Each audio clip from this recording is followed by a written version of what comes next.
Hey ratbags, it's Jade. Guess what? Core Keeper is coming to console. Maybe not such a surprise. I've been kind of teasing that this would probably be announced soon, and it is looking likely, but it's not going to be until next summer. No definitive date yet, just that it's going to be next summer, but it will be coming to Xbox One, Series XS, PlayStation 4, PlayStation 5 and Nintendo Switch. So no next gen only or current gen only, it will support a plethora of consoles.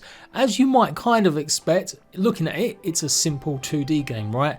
It's one of the most addictive survival sandbox crafting games I've played in years, and absolutely one of my favourites. If you can mash up sort of Terraria with Minecraft and a bit of Valheim, and you get the idea. It's actually one to player, action, survival. You go and take on a huge amount of bosses. It's got all sorts of stuff like automation in it, making huge networks of rail if you wanted to, teleporters, and they've just added modding support, which looks like it might support consoles being able to utilise mods in the future, as they're using mod.io site to go ahead and use mods rather than just Steam Workshop. Honestly, one of the best and most fun games I've played.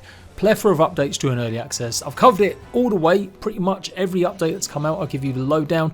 I was really super addicted to it last Christmas, so I'm so glad to see them announce that it's coming to console next year. So let's dive into a little bit more what you need to know, but yeah, keep this on your radar.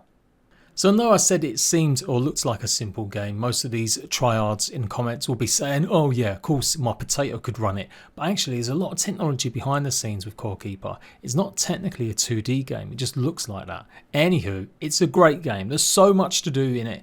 I've lost myself for hours playing on my Steam Deck, so I already know it's kind of optimized, not just for the perfect PC experience, and I've just been waiting for the day to tell you it's coming to consoles.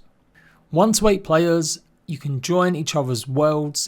It's not a server dedicated game where you just join officials, although it does look like you will be able to maybe host your own, or you can do that on PC. Fingers crossed, maybe some other providers will pick that up for console in the future. But otherwise, you can transfer your character to each world and your multiple worlds if you really want to. There's a plethora of difficulty options, and in their dev blog, they're going through basically what they've achieved so far and what to expect. The updates have been pretty decent, adding whole new biomes, new ways to play. They've got animal husbandry in the game now, so you can raise all sorts of crazy little creatures, get a ton of pets, and find or craft yourself some pretty badass weapons. They're going to have a series of smaller tiny updates until obviously next year. They're going to be adding much more language support. They've got like a lunar event happening, an end of year event, and maybe one final summer update before the release goes live. So I'm guessing it's going to be at some point in maybe July or August, maybe even a slightly later than that, but maybe not. Of course, as soon as I get any more details on a confirmed date, I'll let you guys know. I can't stress how much I've enjoyed playing this game and coming back every few months or so for their major updates. The boss fights are pretty intuitive, some of them are really tough to handle and you've got to build yourself up for, and then they've got like different variations of a lot of the bosses as well to keep things a bit more interesting. The last update added a whole bunch of things called battle arenas where you can take on or even spawn in enemies yourself using sort of technology, and you can just create loads of experiences. The biomes are really magical, they've all got a distinct feel for them, and like I said, base building and pixel art, there's so much you can do in this game. Honestly, I can't rate it highly enough. Right now, I'd be very close to putting it above Terraria in terms of overall enjoyment, but it's been a long time since I played Terraria, but that used to be like my go-to chill crafting survival experience, even if it's not technically a full survival game.